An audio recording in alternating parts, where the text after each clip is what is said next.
Good morning, afternoon, and evening, everybody. I'm so frustrated. I just recorded this entire video, only to realize that it was still recording my game audio when I streamed earlier today, and not my microphone audio. So now it's recording my microphone, and you can hear my voice. And this is the tier list I came up with. So we're just gonna look at it because I don't want to do all that again. Guys, we're ranking the Wheel of Time. Now, this is a show that just came out on Amazon. It came out on Amazon Prime. They released the first 3 episodes so far, and they have a new one coming out every week starting this Thursday on Thanksgiving, I believe. Later in the night because it comes out 8.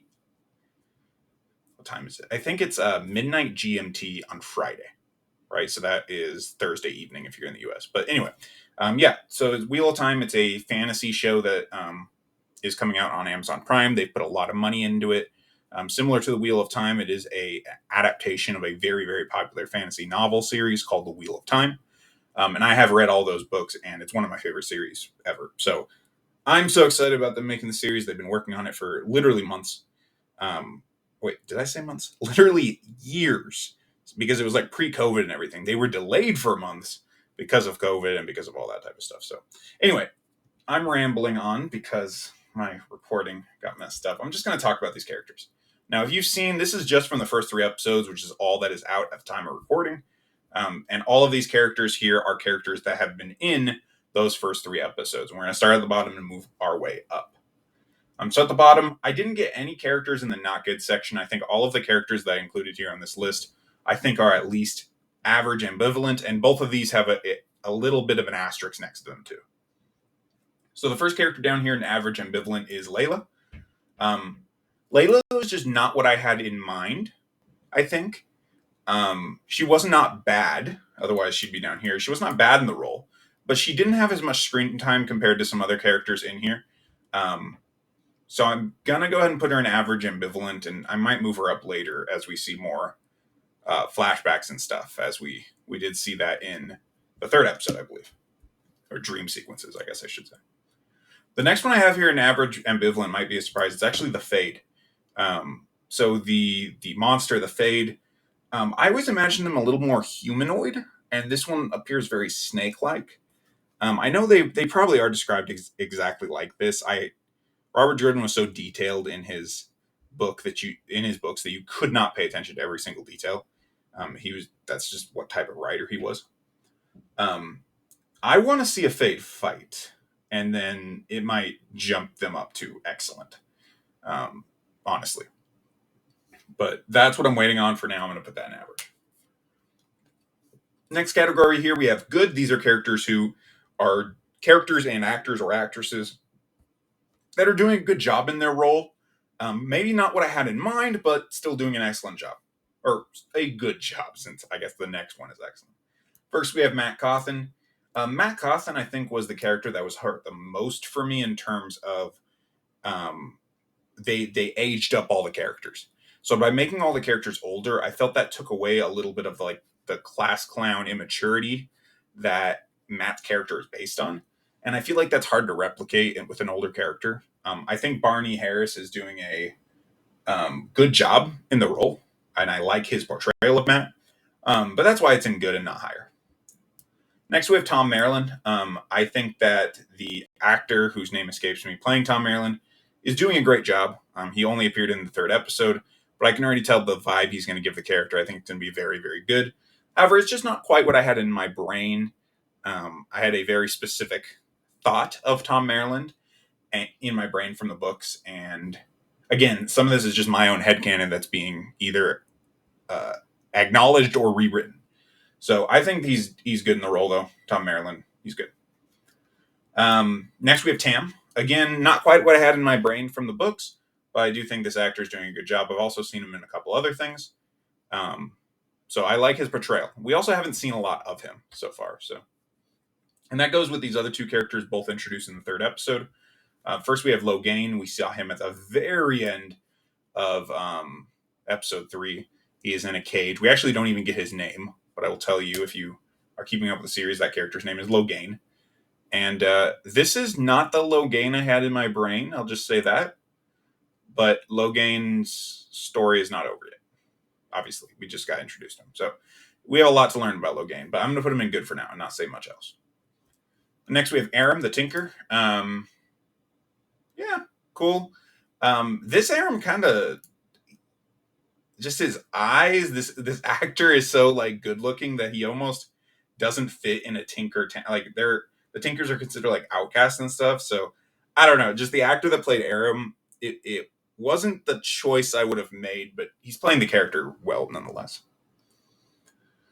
Next, we have the excellent, and I'm actually going to start here at the bottom because these are in order, actually. So first, we have Valda. Without even knowing who this guy was playing, just from watching the mannerisms, I could have guessed that this was Eamon Valda. And I don't really want to say anything more than that. He's doing an excellent job in that role. The Trollocs, I also think, look really good. They used practical effects for a lot of them, which I think was a better idea than just doing all of them in CGI, because I think it would have ended up looking really bad. I think the Trollocs look great. I would like to see more diversity among them, because they're supposed to be, lots of different animals and even humanoid parts just as part of their bodies. So I would like to see more diversity between them, but I understand that obviously that means different costumes. Next, we have Nynaeve. I think she's doing a great job, played by Zoe Robbins. Nynaeve Almira is a very nuanced character, a very, very strong character, but at the same point, a vulnerable character. I think Zoe Robbins is doing a great job so far. This is another character, though, that as they increase the age of most of the characters by about 5 years, Nynaeve went from being, the difference between like a 14-year-old and 18-year-old, that seems like a lot. But the difference between a 20-year-old and a 25-year-old, maybe not as much.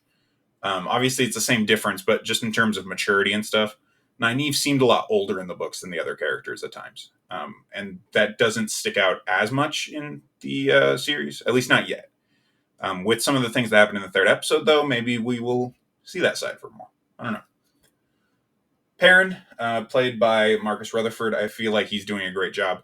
Perrin is obviously a very strong physical character, but also a character that has a lot of layers, a character that goes through difficult things. And I think Marcus Rutherford is really capturing the depth of that character. Next, we have the other White Cloak, which it's really the only two they focused in on. But this is Jeff from Bornhold. I don't like him better as a character than like Perrin or Nynaeve. In fact, Perrin's probably my favorite character out of anybody overall. But I think Bornhold, the character that play or the actor that plays him, just perfectly captures like the proud and religious old zealot, basically, that he's playing. I think he's doing a really good job in the role. And then at the top of the excellent tier, we have a Gwain, played by Madeleine Madden. She's doing a fantastic job as a Gwain. When I read the books, when you read anything, you have kind of in your brain like a headcanon, like this imagination of like what these characters look like and stuff. And the characters in the next section, born for this, that's basically what they look like in my brain. Madeleine Madden is not what I pictured as a Gwain in my brain, but the next time I read the series, it will be, because she's doing such a good job as a Gwain, and she's adding depths to the character that I didn't even really realize were there. So Madeleine Madden, very, very good job in her role. Probably one of my best two performances so far. Next, we have Leandrin Sedai, the Aes Sedai in red that we've seen at the beginning of the first episode and at the end of the third episode. Yeah, that's exactly what I pictured Leandrin to look like. Cold, hard, unyielding. I did picture her to be a little bit younger,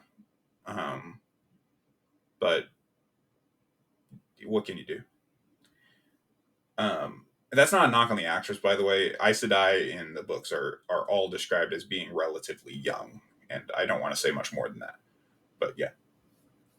Next, we have Land. Yeah. What's his name? Daniel Henney? I think it's Daniel Henney. He's doing a great job. He's just doing a great job. I'm so glad that they gave him the Kai Sign headband. So glad they gave him his sword. He just is the perfect warder. And him and Rosamund Pike are working together is excellent as well. She's playing a great Moiraine. Moiraine is a like a lot of these characters, is a very multifaceted role, and I think Rosamund Pike is picking that up and really leading this show as the main starring actress in it. And then finally, we have Joshua Strakowski. Stradowski? Is that what you say? Stradowski. I think it's Stradowski. Joshua.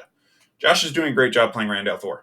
They describe a lot what Rand looks like in the books. They describe how he has red hair and how he's taller than most of the others.